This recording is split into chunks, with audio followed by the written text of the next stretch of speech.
Negócios à Lupa pela AE Minho. Um espaço em antena onde se dá voz aos associados da AE Minho sobre temas de economia e sociedade.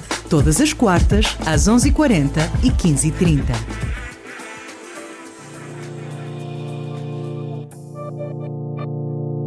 Olá, sejam muito bem-vindos a mais um Negócios à Lupa pela AE Minho. A economia agrícola tem sido o tema central das conversas deste mês.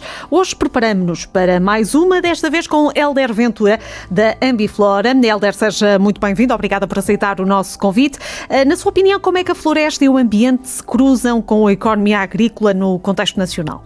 Muito bem. Desde já, muito obrigado pelo convite. É um prazer estar aqui no vosso programa e boa tarde também a todos. Antes de mais, esqueci-me de dar a saudação aos ouvintes. Em relação à pergunta que me fez, é muito importante o setor florestal e esta interação com o ambiente, com a agricultura. Não podemos esquecer que 39% do território continental em Portugal é ocupado por floresta. E estamos a falar em cerca de 3,2 milhões de hectares florestais e vemos a importância que isto tem na dimensão do nosso território. Estamos a falar, mais uma vez, repito, 39% da percentagem do nosso território é ocupado por floresta. E tudo gira um bocadinho à volta desta importância, desta ocupação que o nosso território tem. Estamos a falar em cerca de 2,5% do PIB nacional. Estamos a falar em cerca de criação de mais de 100 mil postos de trabalho diretos e indiretos relacionados com a floresta e com empresas do setor do ambiente. Só por si os números mostram a importância que este setor tem no panorama nacional. Há uma tendência de mudança nas tipologias florestais por causa das alterações climáticas que tanto se tem falado e também por causa das exigências ou das novas exigências do mercado? Tem havido um esforço nesse sentido, mas acho que falta um planeamento mais global e mais real do que é o território nacional. Acho que ainda existe esta falta muito grande a nível dessa concertação, deste planeamento por parte de todos os governos sucessivos que têm havido. Acho que não veio o território nacional, tentam ver o território nacional como um só e não. Nós temos diversas situações, realidades diferentes, no sul, no centro e no norte, e às vezes isto confunde um pouco este planeamento e esta política ligada à floresta e à agricultura e ao ambiente. Isto tem complicado um bocadinho a criação e destas áreas diferentes do que conhecemos na nossa paisagem, que por vezes tem trazido sucessivos incêndios florestais e tem outras catástrofes que têm acontecido naturalmente, mas muitas vezes podia haver outra programação e outro planeamento, e acho que há uma falha, e mais uma vez repito, de ver o território nacional por territórios, não como um só. Como um todo. E a aproveitar o que acaba de dizer para lhe perguntar quais são os desafios que o setor florestal enfrenta atualmente. Há um que é logo transversal a todos os setores, que é a falta de mão de obra. E quanto mais é especializada, mais falta de mão de obra é. Um setor que por si pertence ao setor primário, não atrai muita juventude, é mesmo assim, estamos muito dependentes de trabalhadores estrangeiros, mas de certa forma são pessoas sem preparação, sem formação para trabalhar neste setor, e estamos com uma notoriedade dificuldade em conseguir pessoas para trabalhar no setor e muito mais pessoas especializadas. Portanto, falta também apostar na educação para áreas de formação ligadas ao setor das florestas, é isso? Sem dúvida, sem dúvida. Mesmo os cursos universitários que havia no país, em diversas universidades, acabaram por deixar de existir, não havia alunos que se apresentavam a concorrer a esses cursos, e de maneira que neste momento os cursos no país resumem-se a um ou dois cursos em ciências florestais, que acaba por ser muito pouco, e sei que são cursos com baixa frequência e temos dificuldade em recrutar técnicos e também para o setor. E o que é que acha que está a afastar os jovens desta área? É o que eu digo, tem a ver muito com a atividade em si. O setor primário, os jovens estão mais interessados em novas tecnologias, em tudo o que robóticas, aeroespaciais, informáticas, e isso dificulta um bocadinho a apetência para que os jovens venham para este setor. Portanto, urge também que o Governo olhe para este setor e para este desafio em particular, para que possa ser assegurado um bom trabalho no futuro. Claramente. Exige muito por parte do Governo aqui que crie condições e que traga formas de aliciar pessoas para o setor. Isso é importante.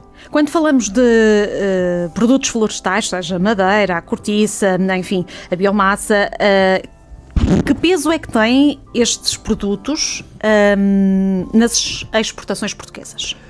Tem um peso, vemos a cortiça, o valor da cortiça em Portugal, que é o principal exportador a nível mundial para diversos países, e simplesmente gostava de salientar a importância da cortiça. Muitos outros produtos derivados da floresta são importantes, o pinhão do pinheiro manso, a biomassa que exportamos muito também para a Itália e para outros países do Mediterrâneo, que gastam muito da nossa biomassa, e propriamente a madeira, a nossa pasta da celulose, pasta da empresa de celulose em Portugal, em si mostra a importância que estes produtos têm para a economia nacional. Mas Portugal está bem posicionado na cadeia de valor comparativamente a outros países europeus? Não tão bem. Falta-nos aqui um bocadinho de dimensão também. E território, a nossa geografia é muito complicada para termos grandes áreas de produção. Apesar de termos madeira de qualidade nos diversos produtos que produzimos, a nível já não falamos da cortiça, que isso somos número 1 a nível mundial, mas a nível de celulose, a nível de pinheiro, falta-nos dimensão nacional para estarmos muito bem posicionados em termos de valor económico. Mas em termos de qualidade, os nossos produtos são dos melhores que podemos apresentar. Acredita que a inovação pode ser uma aliada no que diz respeito a aumentar o valor acrescentado dos nossos produtos? Sem dúvida. Sem dúvida que vai passar um bocadinho por aí. A inovação, a questão da introdução de mecanização, vai passar um bocadinho para compensar esta mão de obra e também para a avaliação de terrenos, a questão de formular os projetos. É muito importante a questão da inovação e para o futuro.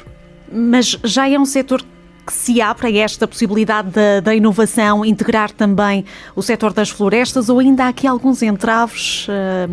De ano para ano começa-se a haver melhoria nesse sentido, muito. Mesmo as nossas feiras nacionais, que representam feiras florestais que existem no país e outras na Península Ibérica, já dão sinal sinal positivo, que as coisas estão a melhorar e que a inovação, a introdução de mecanismos e de mecanização e até robótica, inteligência artificial, já se começa a notar mudanças e a introdução dessas novas medidas nesta área. Há bocadinho falávamos de desafios, agora pergunto-lhe oportunidades. Quais são as maiores oportunidades? O que é que está a mudar no setor que o entusiasma particularmente? Portugal é um país de oportunidade, sem dúvida, e nós temos, para o setor que represento, temos uma conjugação de muitos fatores positivos, inclusive o tempo, o nosso tempo em Portugal, a questão das horas de sol, a questão da própria chuva aqui, falando um bocadinho mais no norte de Portugal. Os solos são muito ricos e temos aqui um potencial para ter boas florestas, boa produção, inclusive começar a introduzir árvores de fruto mesmo, onde temos floresta, que acaba por também ser muito valioso em termos de habitat natural e em termos de produção, e nós temos solos para realmente para produzir esse soltos de castanheiros e ultimamente, nos últimos anos, tem existido muito a introdução destas novas árvores que em si já têm valor acrescentado pela própria produção em si que tem, não muitas vezes só da madeira, mas também dos frutos que produzem. Isto um bocadinho para colmatar a situação do eucalipto. Como tem havido aqui algumas interdições e algum controle mais nas plantações do eucalipto, as pessoas acabam por procurar para ocupar os seus terrenos com algo que estraga valor acrescentado. E acho que tem sido inteligente da parte dos portugueses, nessa parte dos investidores e até mesmo particulares que têm pequenas bolsas, pequenos terrenos, a introduzir espécies e outras árvores que lhes vão trazer esse valor acrescentado. Ainda agora, presentemente, aqui no Minho, estamos a compensar muitas áreas designadas condomínios de aldeia. O que é que se trata de condomínios de aldeia? É uma medida que o Estado há pouco tempo abriu, que altera um bocadinho aqui o que rodeia os aglomerados populacionais. Em vez de termos aquela floresta contínua e que por vezes é complicado, porque em casos de incêndios traz-nos ali perigosidade, estes condomínios de aldeia trata-se de um bocadinho reconverter essa floresta pura e dura, que muitas vezes está ocupada por eucaliptos, está ocupada por acácias, por infestantes, para compensarmos pela plantação de outras espécies. E está-se a favorecer muito essas espécies de fruto. Neste momento estamos a plantar muitas laranjeiras no Alto Minho, nos concelhos de Viana, de distritos de Viana, Braga, e isso por si mostra um bocadinho a abordagem já diferente que as pessoas estão a ter em relação à floresta, à ocupação dos seus próprios terrenos, e as árvores que estão neste momento a ser selecionadas e plantadas realmente vêm acrescentar valor a esta economia. E as entidades responsáveis por gerir estes espaços, nomeadamente as autarquias, estão abertas a estas mudanças? Estão abertas. Continuo aqui só a pecar um bocadinho e falando agora abertamente aqui em termos desta relação de Norte, Sul e Centro de Portugal. Os nossos municípios estão de parabéns e acho que eles estão abertos muito a estas medidas, só que os concelhos do Norte principalmente continuam a ser muito prejudicados, porque quem faz esta distribuição destes fundos e às vezes destas ajudas para estes apoios de plantação, muitas vezes não faz distinção do Norte, Sul e pronto, e vemos que a orografia do Sul não tem nada a ver com o nosso Minho, e aqui o nosso Norte, a nossa orografia é tudo muito mais acentuada, os declives, a pedregosidade, a ocupação dos solos, e por vezes isto é um entrave. Os dinheiros que chegam a nós, de concelhos do Norte, não são suficientes para fazer o que se pretende. Para o Sul até serão demais, e continua a haver esta divergência, esta divisão muito acentuada, que eu não consigo perceber. Quem analisa, isto é mais a nível central, digo mesmo a nível de Lisboa, onde estão as principais representações dos organismos que regem esta matéria, e eles não conseguem fazer esta diferença, não conseguem perceber que há uma diferença medonha entre o que é o Sul, entre o que é o Centro e entre o que é o Norte.